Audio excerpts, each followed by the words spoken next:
Police have now released a physical profile of the armed, masked man seen on doorbell video outside the home. They estimate he's about 5'9" to 5'10" with an average build. Multiple gloves have been recovered, but it's unclear whether officials believe they were worn by the suspect. The reward for information leading to Guthrie's whereabouts has been raised to $100,000. With me now is Michael Harrigan, former FBI agent and threat assessment expert at the Pax Group, LLC. Thank you very much for being here with us, sir. How do investigators sift through video footage and the tens of thousands now tips that have come in, and how do they determine which ones are credible? Yeah, you're absolutely right here. This is a crushing investigation. And when you're looking at day 13 now, a lot of the more logical leads have likely been covered. Now they're dealing with the returns of forensic information, additional digital information that comes in, the crush of tips coming in from the public, because the media is keeping this case foremost in Americans' minds through the coverage here.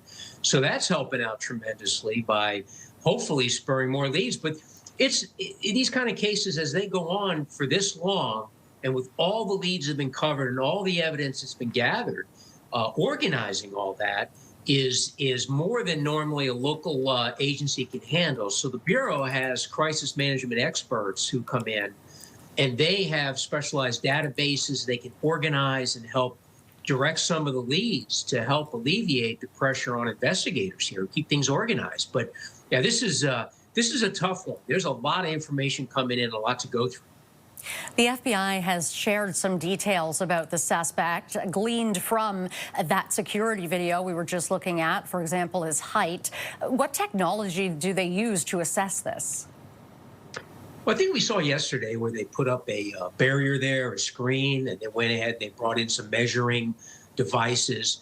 And what they do is they use, again, technology to their advantage here, using the images from the video against known height and width points within that doorway. And that way they can get pretty accurate to what the height and maybe even the weight of this person is.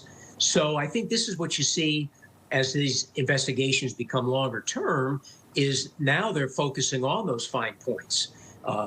Putting that out, because I mean, the critical part of that video is the image of the person, what he was wearing, the way he moved, hoping if somebody recognizes him.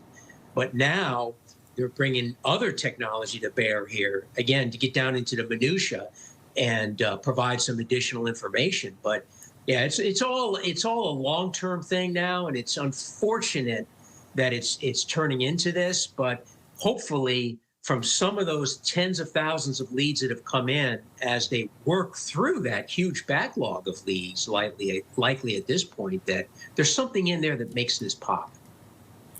Yes, it's an extremely fascinating, tragic, terrible case, and we all just hope that Nancy Guthrie can be returned safely. Michael, thank you very much for this. I appreciate your time today.